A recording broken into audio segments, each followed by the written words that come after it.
Shabbat Shalom, L'chaim, L'chaim. This week's Torah portion is Behaaloscha. It's to do with Aharon HaKohen lighting the candles of the menorah in the Beis HaMikdash, in the Mishkan as well. We also get the laws for Pesach Sheini and how the Jews traveled in the desert, like the way they were set up and how they moved. And there's really so much to learn from this week's Torah portion. I was really kind of blown away. But I heard a nice teaching from Rabbi Shmuel Silber, who started out with a story of, my favorite man, the Baal Shem Tov. And the story goes that the Baal Shem Tov is known by his students that he used to daven a very long Shemona Esrei. He'd pray for a long time in Shemona Esrei. And the students would usually finish their prayers and then just stand there and wait and just observe him as he davened his Shemona Esrei. And they'd wait until he finished, and then they'd start the repetition. But over time, one guy decided, I'm pretty hungry. Maybe I'll just run home because I know I have time and I'll get something to eat. So he did, and he ran home. And over time, more and more people did this until the Baal Shem Tov was left there davening by himself.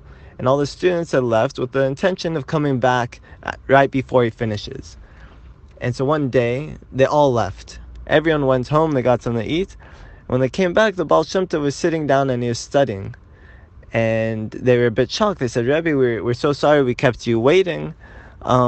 Please, let's continue. But please answer this one question. Why did you stop early today? So he says, I'll give you an analogy. I'll tell you why. There was once a king, and this king was traveling through the forest. He was with all his men, all his nobles. And they saw this beautiful bird. And the king said, I really want to get a closer look at this bird. Please stand on his shoulders, and I'll stand on the topmost man's shoulders, and I'll get as close a look as I can. So they did, and they built this human ladder, and the king climbed up to the top, but the man at the bottom decided, this is too much, I'm just going to go and I'll come back. And he left, and all of a sudden everyone came tumbling down. So Baal Shem Tov says, the only reason I can have such a deep and beautiful and spiritual prayer is because I have all of you here with me. So what the Baal Shem Tov was teaching was on a very special situation that happened in the Parsha. It's these men that came up to Moshe and they said, we were impure, we were tamei for Pesach, we couldn't bring the offering. Please, can you ask HaShem if we can bring a second offering? And Moshe Rabbeinu says to them, stand here and let me tell you what he says.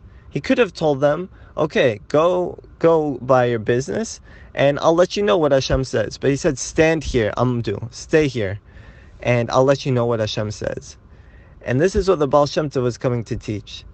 That really, we're very strong together. And we hear this lesson over and over, but it's much deeper.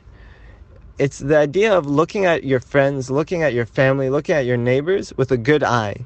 With trying to see only the positive, the way you would if it was your own son.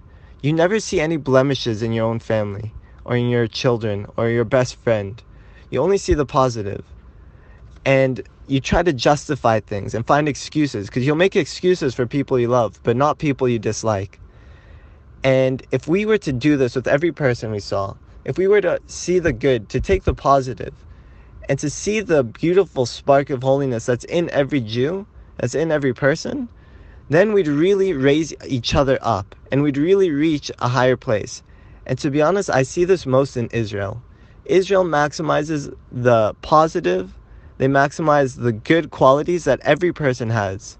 And this is how they build a strong army, and this is how we build a strong country. Because we look for the positive, and we let that build each other up, and we let that build ourselves up. And from that, we can learn how to be better people.